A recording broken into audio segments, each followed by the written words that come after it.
This is the screencast for section 6.5, example 1, graphs of polar equations. So we're going to look at graphs of polar equations a little bit more closely, but first I want to quick clarify there is a direct relationship between polar and parametric equations. So polar equations are r equals a function of theta, where theta is the input, which is weird because I know we write them as r comma theta, like it's output comma input.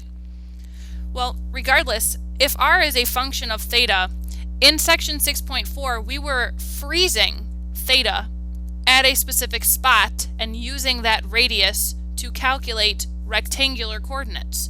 Well, if r is a function of theta, r is going to change constantly depending on what theta is. And we can take x equals the function of theta, which is r, multiply by the cosine of theta and use that as our parameter for our x coordinates. Same with our y coordinates. We can use the function of the radius and multiply by the sine of theta, which will be the y parameter. And you've got parametric mode converted from polar mode. Now back to looking at our polar curves more closely, we're going to look at symmetry first here in example 1. Now we need to test for symmetry, and there are 3 different types of symmetry. Remember, polar functions have this rotation around the pole, around the origin.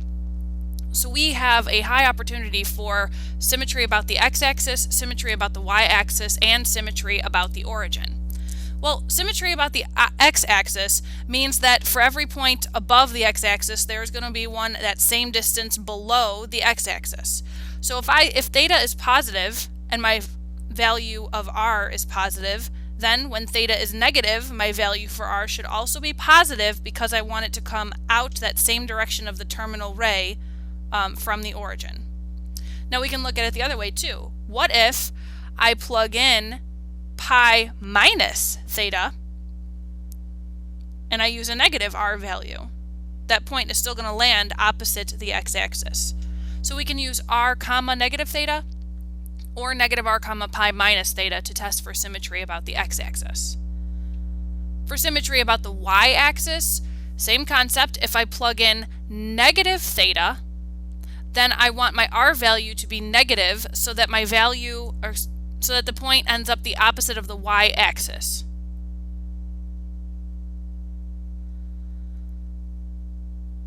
If I plug in pi minus theta, the terminal ray already lands opposite the y-axis, so I can use a positive r value. So I can test with either negative r or negative theta, or r comma pi minus theta. Now to test for symmetry about the origin, given the original point r comma theta, I can also use negative r comma theta. The opposite direction of the origin is created by that negative r value.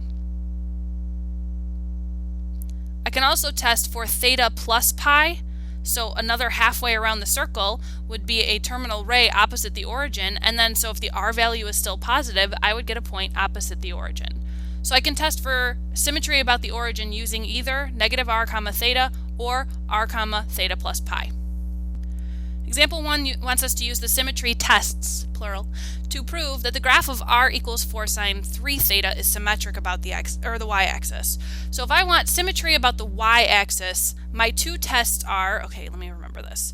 So I can plug in, I want it opposite the y-axis, so I can plug in pi minus theta, and then I would want a positive r, because pi minus theta's terminal ray is going to land in quadrant 2, and I want the point to land in quadrant 2.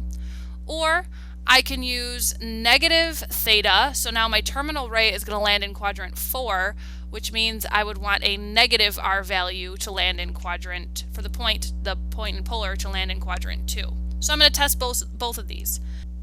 So for my first test, I get the sine of 3 times pi minus theta. There was a property in chapter 5 that said the sine of pi minus theta actually equals the sine of theta. And that's essentially because the sine is an odd function. Well, a horizontal shrink by 1/3 isn't going to change the fact that that's an odd function. So this will still equal the sine of theta, which is essentially the sine of 3 theta in this case, which is the exact graph that I started with, or the same function that I started with, meaning this first test showed true, so I really don't need to go through the second one, but I'm going to anyway just for good practice. After plugging in negative theta, I get the sine of negative 3 theta. So again, sine is an odd function, so if I plug in a negative input, I would get a negative output. So the result here would be the opposite of 4 sine theta. Divide both sides by that negative, and r equals 4 sine 3 theta. So I can use either example in my final statement. I said, since r equals 4 sine of 3 theta and r equals 4 sine of 3 times pi minus theta are equivalent equations, meaning they simplify to be the same thing, r equals 4 sine of 3 theta is symmetric about the origin. Now, why would I do extra work when I don't really have to? Well, it's not true that you don't have to.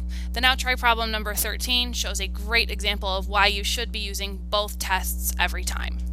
Use the polar symmetry tests to determine if the graph is symmetric about the x-axis, y-axis, or origin. So now they do not give us any direction. We have to use both tests for everything to show whether or not it's true.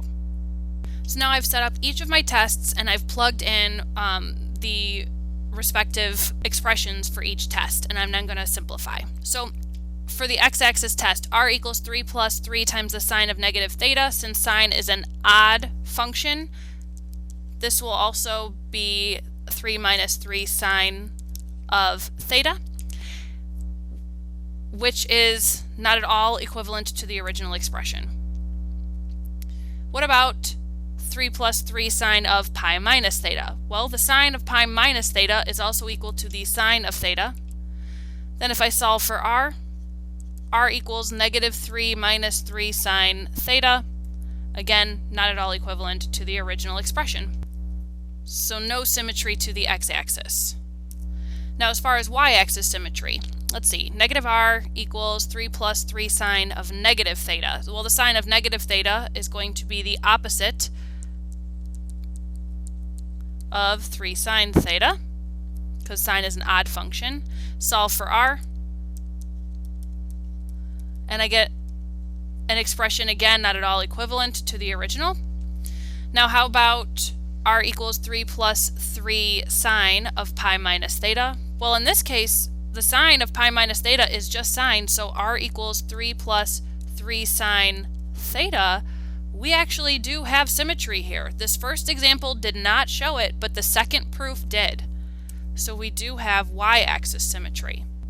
The first test for the origin, if I just solve for r, I get negative 3 minus 3 sine theta, which is not an equivalent expression to the original.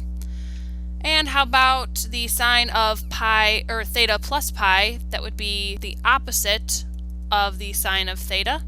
So again, an equivalent or expression that is nowhere near equivalent to the original. So we only have y-axis symmetry in this case. So I'm going to check on my calculator just to make sure.